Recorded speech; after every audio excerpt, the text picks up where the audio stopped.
ہمیں نہ نبی پاک علیہ السلام نے یہ سمجھایا ہے کہ اپنی زندگی میں طے کر لو کہ ہوگا وہ جو اللہ چاہے گا،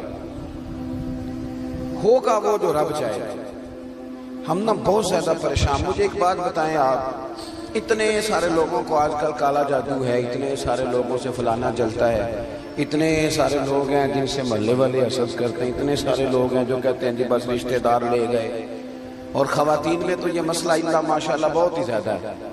وہ کہتی ہیں فلانی نے جادو کر دیا تو تباہی ہو گئی۔ میں کئی دفعہ سوچتا ہوں کہ یہ بتائیں یہ ہو سکتا صحیح ہے؟ میری طرف دیکھو، یہ ہو سکتا ہے رزق میرے حصے کا ہو چلا پڑوسیوں کے گھر جائے؟ ہوتا ہے ایسا؟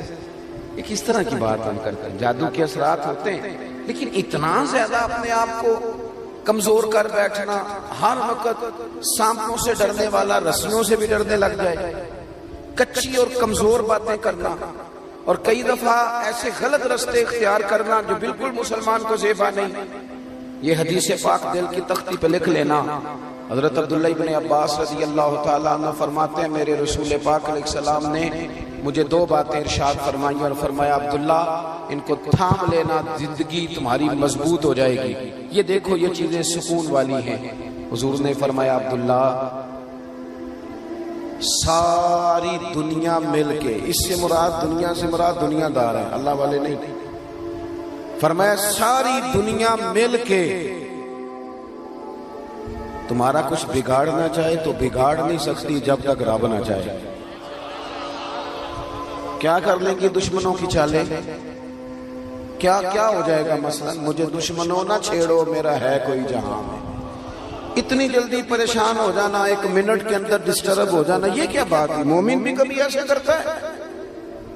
حضور نے فرمایا اگر ساری دنیا مل کے تیرا کچھ بگاڑنا چاہے نہیں بگاڑ سکتی جب تک رب نہ چاہے، اور فرمایا ساری دنیا مل کے تیرا کچھ سنوارنا چاہے سنوار نہیں سکتی جب تک رب نہ چاہے۔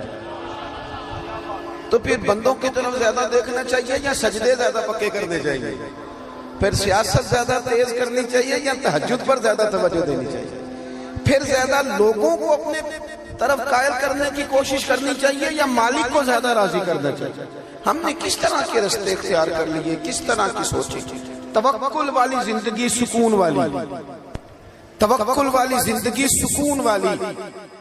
بے صبری بے سکونی کو کہتے ہیں، گھبرا جانا، پریشان ہو جانا، کنفیوز ہو جانا، کبھی کوئی فیصلہ ہی نہ کر سکنا، سویرے کچھ کہنا، شام کو کچھ کہنا، رات کو کچھ کہنا، یہ بے سکونی والی زندگی ہے۔ رسول پاک صلی اللہ علیہ وسلم نے مضبوط باتیں بیان کی، مضبوط۔ حضور نے ہمارا تعلق اللہ سے جوڑا، ہمیں حکم دیا کہ سویرے تم نے نا محنت کے لیے نکلنا ہے، لیکن ٹینشن نہیں لینی، محنت کرنی ہے۔ فرمایا نکلنا ضرور، گھر میں نکمے بن کے نہ بیٹھنا، نکلنا ضرور۔ فرمایا تم سویرے نکل جانا، رب تمہیں اسی طرح روزی دے گا جس طرح وہ پرندوں کو عطا کر دیتا ہے۔ شارحین حدیث کہتے ہیں پرندے کو جب وہ سویرے نکلتا ہے تو اس نے کون سی فیکٹری میں جانا ہوتا ہے اسے پتا ہوتا ہے، کس دفتر میں بیٹھنا پتا ہوتا ہے، وہ نکلتا ہے نا رب پہ بھروسہ کر کے، نہ فیکٹری کا پتہ، نہ کاروبار کا پتہ، نہ دفتر کا پتہ، نہ ملازمت کا پتہ، نکلا تو ہے نا، اٹھ باندھ کمر کیوں ڈرتا ہے، پھر دیکھ خدا کیا کرتا ہے۔ اقبال اپنے بیٹے سے کہنے لگے دیار عشق میں اپنا مقام پیدا کر، تو نیا زمانہ نئے صبح و شام پیدا کر، رویا نہ کر، تڑپا نہ کر، ادھار نہ پکڑا کر، امیروں کی طرف دیکھ کے منہ نہ تیرے میں پانی نہ آئے، بڑی گاڑیاں دیکھ کے للچایا نہ کر۔ اقبال کہنے لگے میرا طریق امیری نہیں فقیری ہے، خود ہی نہ بیچ غریبی میں نام پیدا کر، خود ہی نہ بیچ غریبی میں نام پیدا کر۔ اپنی زندگی اللہ سے جوڑے اور رب کا نام لے کے آپ میدانوں میں نکلے۔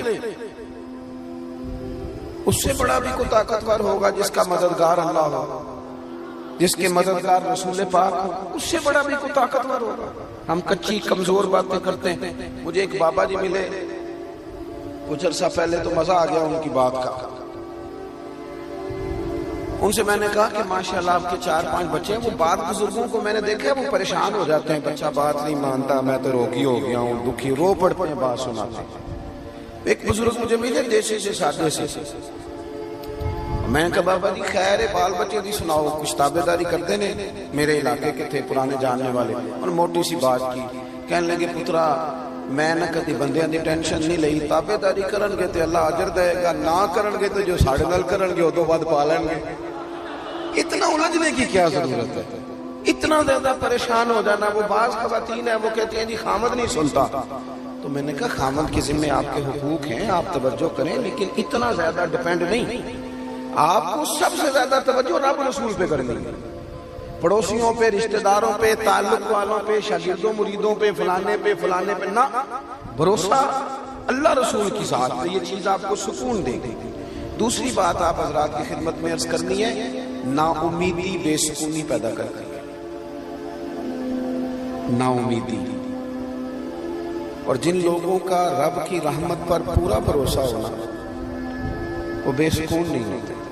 قرآن مجید میں آیت ہے نا، الا بذکر اللہ تطمئن القلوب، خبردار ہو جاؤ اللہ کی یاد میں دلوں کا سکون ہے۔ تو حضرت صدر الافاضل رحمۃ اللہ علیہ صاحب تفسیر خزائن العرفان فرماتے ہیں اس کا معنی کیا ہے؟ فرماتے ہیں اس کا معنی یہ ہے کہ ہر وقت اپنے رب کی رحمت کی یاد میں رہو، ہر وقت۔ یہ کچی کچی باتیں کرنا، وہ کہنا جناب اتنا عرصہ ہو گیا ہے کام ہی نہیں چلتا، یہ چیز آپ کو ڈسٹرب کرے گی، آپ پریشان ہو جائیں گے۔ اور میں حضرت صاحب جس کام کو ہاتھ لگاتا ہوں پیچھے ہی جاتا ہوں، تو یہ چیز آپ کو کمزور کر دے گی، بے چین کر دے گی۔ آپ یہ کہیں کہ میں محنت کرتا رہوں گا، انشاءاللہ میرا رب مجھے کامیابیاں عطا فرمائے گا۔ ہر وقت اگر کمزور باتیں، ایک بندہ بیمار ہے، وہ ہمارے یہاں کچھ لوگ تیمارداری بھی کرنے جاتے ہیں تو وہ ذرا ڈبل بیمار کر آتے ہیں۔ ایک تو وہ جاتے ہی سب سے پہلے کہتے ہیں اوہو تسی تو بڑے کمزور ہو گئے، چلے وہ بیچارہ پہلے بیمار تھا اور حال خراب کر دیا۔ پھر دوسرا جو بھی تیمارداری کرنے جاتا ہے، ناراض تو نہیں ہو جائیں گے آپ لوگ؟ چلو میں ویسے بھی کدوں تہاڈی پہ گل کرنا، میں تے ہورے کی دی پہ کرنا۔ کچھ لوگ جاتے ہیں نا تیمارداری کرنے تو ایک نسخہ بھی ساتھ لے کے جاتے ہیں زبردستی، کہتے ہیں میں کھاتا سی مینوں آرام آیا سی تم ہی کھا، اور کچھ تو بنا کے لے آتے ہیں، اور کئی تو ایسے ہوتے کہتے ہیں لاؤ پانی کے گلاس ایک خوراک کھاؤ میرے سامنے۔ او بھائی آپ مہربانی کریں، آپ جب تک کسی شعبے کے اندر مہارت نہیں رکھتے اتنی دیر تک آپ اس طرح کے کام نہ کریں۔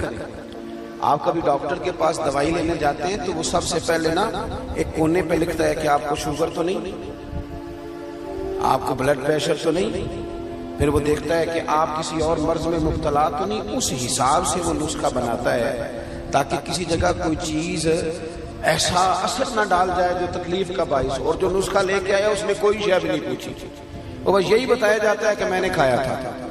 تو اللہ کے رسول صلی اللہ علیہ وسلم کا طریقہ یہ تھا کہ جو بندہ پوری طرح کمزور پڑ جاتا نا، حضور جب جاتے نا تیمارداری کرنے، تو بس تیری ایک نظر کا